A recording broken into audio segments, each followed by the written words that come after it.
আজকে তোমাদের কাছে একটা কনফিউশন দূর করতে আসলাম। আমার হাতে যেটা দেখছো সেটা মিশো থেকে একটা পার্সেল আছে, 2-3 দিন আগে অর্ডার করেছি, কালকে এসছে। দাঁড়াও এটা তোমাদের ওপেন করে দেখাই।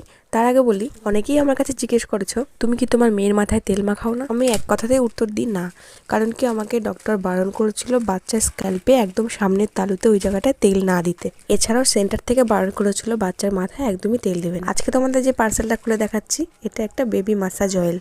এটা আমি আমার মেয়ের 2 মাস বয়স থেকে ইউজ করা শুরু করেছি, শুধুমাত্র বডিটাই ম্যাসাজ করি। তবে হ্যাঁ, ডক্টরের কাছে যদি পারমিশন আছে যদি মাথায় তেল দিই এই তেলটাই ইউজ করতে পারবো। উনি প্রেসক্রাইব করে দিয়েছে এই তেলটা ব্যবহার করার জন্য, খুবই ভালো, একদম লাইট ওয়েটেড, খুব সুন্দর। এটা আমি জানি আমার মতন যারা নতুন মা তাদের মনে হাজারই প্রশ্ন থাকে বাচ্চাকে কোন তেল, কোন সাবান, কোন শ্যাম্পু ইউজ করাবো। আমি বলবো একদম সর্ষের তেলটাকে অ্যাভয়েড করে এরকম হালকা পাতলা ধরনের কিছু তেল ব্যবহার করতে, যার মধ্যে এটা আমার কাছে নাম্বার 1। খুবই সুন্দর, খুবই ভালো। এটা 100 গ্রামের বোতল, টানা 2 মাস থেকে 6 মাস বয়স আমি ইউজ করলাম। বাজারের তুলনায় অনলাইনে দাম কম পেয়েছি। এখন আমার কাছে কনফিউজ এটাই, তোমরা যারা যারা মা হয়েছো আগে তারা একটু বলে দিও আমি এখন থেকে কি আমার বাচ্চার মাথায় তেল লাগাতে পারবো, হ্যাঁ কি না।